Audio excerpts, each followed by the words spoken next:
안녕하세요. 네, 안녕하세요. 오늘은 갑질 종합 세트를 가져오셨다고 하던데 온갖 갑질이 다 모여 있는 곳이 있다. 그런 얘기 아닙니까? 네, 맞습니다. 어디예요? 이제 저희가 직장 갑질 119 제보를 받다 보면 그 갑질 유형이 크게 두 가지가 있습니다. 뭐 폭언, 그다음에 욕설, 뭐 폭행 이런 등의 직장 괴롭힘 유형이 있고요. 네. 뭐 한 가지는 더 말씀드리면 이제 근로기준법 위반, 예. 뭐 연차 휴가를 미부여한다든지 수당을 덜 준다든지 예. 이런 유형들이 있는데 이러한 모든 유형들이 다 발생하는 곳이 있어서 그러니까. 오늘 소개를 해드리려고 합니다. 그래서 종합 세트라는 거잖아요. 네, 맞아요. 어디예요, 그러니까? 그 경기도 광주에 있는 발달 장애인 복지시설 동산원이라는 곳입니다. 복지시설에서? 네, 이분들이 그 9월 달에 저희 직장갑질 119로 제보를 해왔는데요. 예. 문서에 이사장과 법인이 벌인 갑질이 35개. 그다음에 사무국장이 벌인 갑질과 비리가 18개. 예. 이렇게 해서 53개에 다 해당하는 내용을 날짜하고 시간, 피해자가 누구고 언제 어디서 벌어졌는지를 상세하게 적어서 저희에게 보내왔습니다. 예. 동산원? 네, 동산원입니다. 뭐 오래전부터 문제가 있었던 곳이었나요? 새삼 문제가 제기된 곳인가요? 저는 처음에 몰랐는데요. 예. 제보받고 나서 찾아봤더니 해인원이라는 곳에 25년 전에 당시에 상당히 심각한 비리가 이제 있었는데요. 당시 어떤 비리가 있었냐면 한 사람이 거기 이제 입소하게 되면 한 사람당 수백만 원씩 기부금을 받았다 그래요.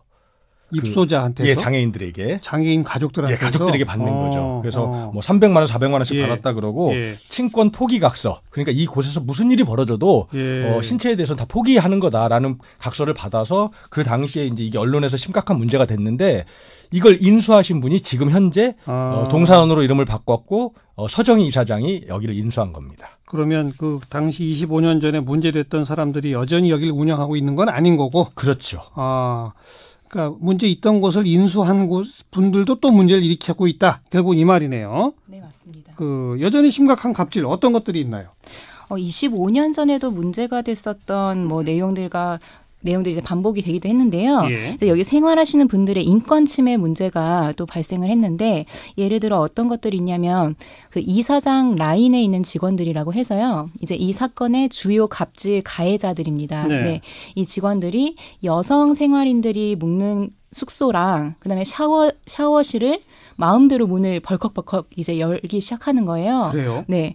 그리고 이제 여성뿐만이 아니고 남성 생활인에 대해서도 바지가 길다는 이유로 그 바지를 다른 사람들이 다 있는 곳에서 강제로 벗긴다든지, 네, 속옷만 입고 돌아가게 한다든지 등의 성희롱 문제들이 발생했었습니다. 그리고요. 여기는 완전 폭력 같은 것도 엄청 심했는데요. 그 서정희 이사장이 생활인들을 때리고 뭐 옷을 벗기고 이런 걸 목격한 게 셀 수도 없었다 그래요. 횟수도 그렇고 또 이제 생활인들 불러다가 밤새도록 뭐 밤을 까게 만든다든지 뭐 그 노동에 동원한다든지 어떤 건물 짓는데 동원한다든지 이런 것도 많았고요. 그다음에 뭐 욕설, 폭언 이런 거는 뭐 얘기 안 해도 뭐 아마 아실 겁니다. 여기에 그 장애는 주로 어떤 장애를 가지신 분들이 생활인으로 들어와 계십니까? 신체적 장애입니까? 아니면 뭐 정신적 장애 쪽이 많습니까? 발달 장애 쪽이 많습니까? 예, 발달 장애인 시설입니다. 발달 장애인, 발달 장애인 전문 시설. 예, 그렇습니다. 그런데 그 발달 장애인들을 그냥 뭐 함부로 막 대하더라. 그런 얘기로군요. 재밌는 거 하나 말씀드리면 이사장실을요 백악관이라고. 이사장 본인도 백악관이라고 부르고 직원들이나 생활인들도 다 백악관이라고 불러서요. 이 백악관 안에서 온갖 비리와 갑질이 저질러졌는데 예를 들면 돈을 거기서 이제 상납하는 것도 거기서 이루어졌고요. 이사장이 백악관에 나타나면 생활인 중에 한 분이 안마를 좀 잘 하시나 봐요. 그분을 밤새도록 새벽까지 안마를 시키고 이랬답니다. 네. 생활인에 대한 갑질을 지금 주로 얘기하셨는데 직원에 대한 갑질도 마찬가지로 있습니까? 이게 저희가 항상 이런 제보 받을 때마다 이런 시설들 보면요. 갑질과 비리, 이게 거의 한 몸뚱이처럼 딱 있습니다. 제가 갑비 거의 좀비 같은 이런 갑질과 비리가 한 몸뚱이처럼 항상 있어서 놀랍기도 한데요. 이 아까 말씀드린 시온 3개에 해당하는 직원들에 대한 갑질이요. 이게 전부 다 생활인 말고 직원들에게도 그대로 이루어지는 것입니다. 똑같이. 그러니까 뭐 여성 생활인뿐 아니라 여성 직원들 샤워실도 문을 벌컥벌컥 열고 그런단 말이에요. 예, 같은 곳에서 같은 샤워실을 여직원들도 쓰니까 옷도 거기서 갈아입거든요. 네. 여직원과 생활인이 같은 샤워실을 쓰니까 네, 나눠져 있지 않아요. 근데 그걸 그냥 벌컥벌컥 문을 열더라. 네. 네. 그리고요, 또. 아까랑 동일한데요. 뭐 쌍시옷이 들어가는 욕설은 기본이고요. 네. 이거에 대해서 뭐 어떤 직원들이 뭐 청소를 해놓은 것을 보고 청소가 왜 이렇게 돼 있냐, 뭐 이따구로 되어 있냐라고 얘기를 하면서 욕설을 퍼붓는 거죠. 네. 그런 일들은 정말 일상 다반사로 일어났다고 합니다. 참. 그 이제 폭언과 폭행 뭐 이런 등등 말고도 또 갑질 종합 세트라고 그랬잖아요. 또 어떤 종합 세트가 있는 겁니까? 이게 여기 복지시설에 약간 공통점이 하나 있는데요. 저희가 복지시설 제보 받을 때마다 안 빠지는 게 있습니다. 뭐예요? 돈 뜯어가는 겁니다. 직원들 돈을 뜯어가요? 예. 1년에 보통 이제 행사가 여럿 있지 않습니까? 그 동산원 자체 행사도 있고 설 명절 이런 것도 있고 크리스마스도 있고 이렇기 때문에 그런 명절 때만 되면 직원들에게 10만 원, 20만 원씩 뜯어가고 이건 뭐 직원들만 그런 게 아니고요. 장애인들 돈도 내게 만들어서 지금 이것도 심각한 문제가 되고 있습니다. 근데 무슨 근거로 무슨 행사한다고 직원한테 돈을 왜 받아요? 후원한다는 거죠. 후원금 내라는 식으로. 네. 뜯어간 거 아니라는 겁니다. 자발적으로 후원했다 이런 겁니다. 그쪽 주장은 자발적으로 후원했다라고 1년에 말하고. 6,700만 원 정도씩 가져갔답니다. 이렇게. 네. 그런데 직원들은 자기는 자발적으로 낸 적이 없다. 그렇죠. 강제로 걷어갔다. 예, 그렇습니다. 이건 이 정도 되면 경찰도 나서야 되는 거 아닌가요? 우선 직장갑질 119는 그 장문의 제보를 받고서 어떻게 대처하셨습니까? 이제 이 사건에 대해서 이미 경찰들과 이제 인권위에 신고가 들어간 상황이고요. 네, 이제 경찰과 인권위에서 조사가 진행 중인데 정말 당황스러운 거는 이 조사 과정에서도 그 시설에서 기상천외한 갑질이 발생을 했거든요. 어떤 게요? 네, 어떤 거냐면 이제 조사가 진행이 되면 현장 조사를 진행을 하게 되는데요. 이제 직원들한테 이렇게 얘기를 하는 직원들과 생활인 분들한테 경찰들과 인권위 직원들이 시설에 들어오지 못하도록 앞에 막고 있어라. 라고 하는 거예요. 네. 근데 이렇게 되면은 공무집행 방해거든요. 그러면은 이 생활인분들과 직원분들도 피해가 입을 수 있는 상황인데 그럼에도 불구하고 네. 본인을 위해서 못 들어오게 막아라. 네. 이 집회동원 갑질이 좀 새로웠던 거거든요. 집회동원? 예. 무슨 말이에요? 방금 말씀하신 그 경찰이나 그 경기도 장애인 인권센터에서 방문하는 거를 이제 막은 것도 있지만 경기도청 그리고 광주시청에 일주일에도 몇 번씩 장애인들과 생활인들이 직원들이 불려 나가서요. 차를 타고 거기 가서 항의 집회를 하는 거죠. 그게 왜 그랬냐면 거기서 생활하던 장애인 2분이 분리 조치가 됐어요. 그 폭언과 학대와 이런 걸로. 그런데 그 2분이 약간 인지능력이 있으신 분들이래요. 일정하게. 그러니까 이분이 성희롱이나 뭐 성추행이나 비리를 폭로할까봐 그분 다시 돌려줘라 우리 동산원으로 이 집회를 장애인과 직원들을 계속 동원해서 집회를 했는데 그래서 제가 어떻게 그 집회를 이렇게 매번 동원할 수 있겠냐 했는데 심지어는요 연차 내고 가라고 했답니다. 네. 그리고 가서는 집회 좀 조국적이니까 할복하겠다고 해라. 이러면서 이제 공무를 마비시키는 일까지 서슴지 않았던 거예요. 할복하겠다고 해라까지도 강압적으로 지시를 했다. 네, 그렇습니다. 그래서 어쩔 수 없이 정말 이분들은 그 집회도 끌려 나가고 경찰 들어오는 거 몸으로 맞고 그랬다 이 말입니까? 예, 그렇습니다. 아이고. 모든 장애인 복지시설이 다 이런 건 아니죠?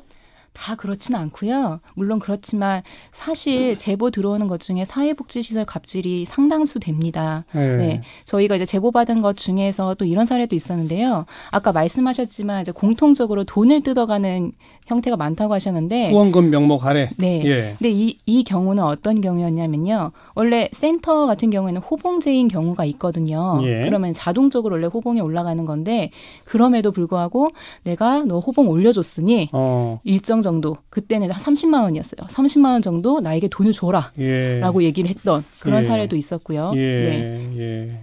그리고 어떤 경우에는 이제 뭐 행사 동원해서 가는 거는 물론이고 이제 그 센터장이 아팠던 거예요. 병에 걸렸었는데 어떤 직원한테 너 내일부터 센터 말고 병원으로 출근해. 내 네. 병간호해라고 하는 거예요. 간병인으로 썼군요. 네, 맞습니다. 네, 네. 뭐 이 정도면 그 내부에서 좀 문제제기 강력하게 하고 항의하고 이럴 수 없는 겁니까? 그게 왜 안 됐는지 살펴봤더니요. 네, 네. 이사장 아들이요. 거기 동산원이 운영하는 또 동산식품이라는 데가 있습니다. 예. 장애인들이 거기 가서 물건 만들고 이런 거 하시는 거예요. 예. 그 동산식품의 대표가 아들이고요. 예. 그다음에 이 동산원 원장은 이사장 아들의 친구입니다. 예, 예. 네, 그리고 여기 여행 또 재밌는 게 여기가 여행을 강제로 보냈다 그래요. 100만 원 넘는 돈을 걷어가지고 여행을 보냈는데 그 여행사는 또 이사장 조카가 운영하는. 예. 그래서 한 10여 명 정도가 전체 직원이 50명 정도 되는데 예. 한 40분 정도는 그런 분들이 아니시고요. 예. 한 10여 명이 이사장의 최측근으로 서로 감시하고 이걸 뭔가 문제 제기를 하면 못하게 하고 그럼 너 잘릴래? 이래서 쫓아내고 이래서 이 비리가 갑질이 오랫동안 지속되어 왔던 겁니다. 네. 그래도 40명이 똘똘 뭉쳐서 노조 만들고 그러면 될 텐데 안 되나 보죠?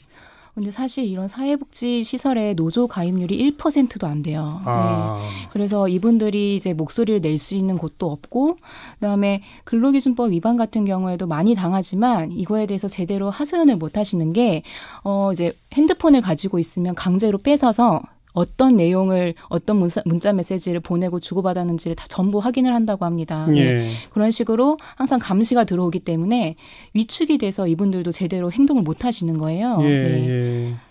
근데 이 제보 내용을 보니까 이사장 녹음된 게 있던데 보니까 너무 힘들어서 이제 그만두겠다고 했고 이분이 이제 다른 원을 이제 구하셨나 봐요. 그랬더니 보는 앞에서 내가 그 원에 전화할 거야. 너 거기서 계속 근무할 수 있을 것 같아? 이 바닥이 얼마나 좁은데 네가 이런 이제 협박을 하는 거죠. 예. 그러니까 그걸 보고 있는 다른 직원들은 이 이사장의 밑보이면 내가 사회복지사가 다른 비슷한 데 가잖아요. 그러니까 겁이 나서 신고도 제대로 하지 못했다고 합니다. 네. 정말 갑질 종합 세트로군요. 경찰이 오늘 뭐 압수수색 들어간다면서요? 동산원에? 경찰은 지금 수사를 하고 있는 거죠, 분명히? 네, 맞습니다. 증거인멸의 우려가 있어서요. 압수수색을 진행 중이라고 들었습니다. 저희가 처음에 이거 제보자 분들이 경찰에 얘기를 했을 때는 경찰은 장애인 학대만 조사를 했다 그래요. 네네. 그럼 우리가 당한 갑질도 50가지가 넘는데 이건 누가 조사하냐 이렇게 예. 얘기했는데 경기도 장애인 인권센터는 그건 뭐 조사를 해서 갑질이 있긴 있지만 그럼 어떻게 할 수는 없고 그랬는데 이제 이게 저희가 좀 적극적으로 알리고 하니까 경찰에서는 갑질까지도 예를 들면 뭐 돈을 뜯어갔다거나 네. 이런 것까지도 지금 다 조사를 하고 있다고 하고요. 예. 정말 놀라운 건 25년 전에도 증거인멸이 되게 심각하게 있었다고 합니다. 그러니까 이제 서류를 다 불태우는 거죠. 그랬는데 이번에도 서류를 불태우다가 다 못 태운 거예요. 예. 그래가지고 그 남은 거를 직원분이 걷어서 찍어가지고 경찰에 보내줬는데 네. 경찰이 이건 도저히 안 되겠다 싶어서 오늘 긴급 압수수색 에 들어간 게 아마 그게 원인인 것 같습니다. 제대로 좀 수사해서 처벌로까지 이어져야 될 것 같고요. 아까 이런 복지시설에서의 갑질이 유달리 많다고 그랬죠? 네. 구조적 원인이 있는 거 아니에요? 앞으로 어떻게 해야 합니까? 워낙 사회복지시설 자체가 가족적인 분위기를 강요를 하고요. 폐쇄적인 분위기에서 운영을 하기 때문에 이런 일들이 많이 발생하는데요. 이런 거를 좀 근절하기 위해서는 뭐 감사나 방문도 알리고 하는 게 아니고 불시에 방문해서 이런 문제들을 적발하는 것이 좀 필요할 것 같고요. 그다음에 그 안에 있는 직원들에게 무기명으로 설문조사를 하는 네. 그런 방식을 좀 시도해야 되지 않을까 생각이 됩니다. 예. 예. 지금까지는 또 이런 뭐 비리 같은 게 적발되더라도 네. 별로 처벌이 강하지 않았던 모양이죠? 이거를 이제 근거 법령을 보면요. 뭐 시설 폐쇄나 이런 거에 대한 요건이 있지만 1차 적발 시에는 그냥 개선 명령에 그치는 경우가 개선 많아요. 명령? 네.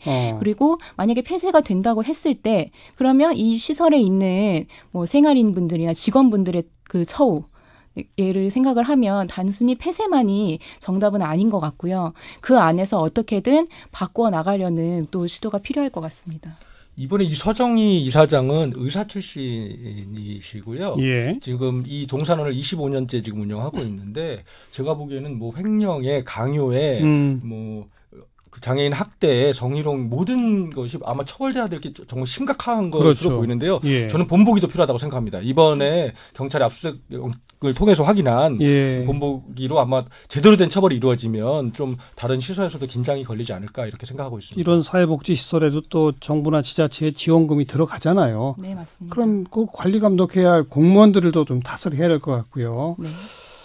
야, 정말 비리 백화점이라고밖에 말할 수 없는, 갑질 백화점이라고밖에 말할 수 없는 이런 게 말이 그렇지 복지란 단어가 기관명에 붙는 곳에서 벌어졌다는 게 더 어이가 없고요. 차제에 조금 전반적인 그 실태 조사하고 근본적 대책까지 좀 마련이 됐으면 좋겠네요. 네, 갑질 타파 시즌 2 조은혜 노무사 또 박점규 운영위원과 함께했습니다. 두 분 수고하셨어요. 고맙습니다. 감사합니다.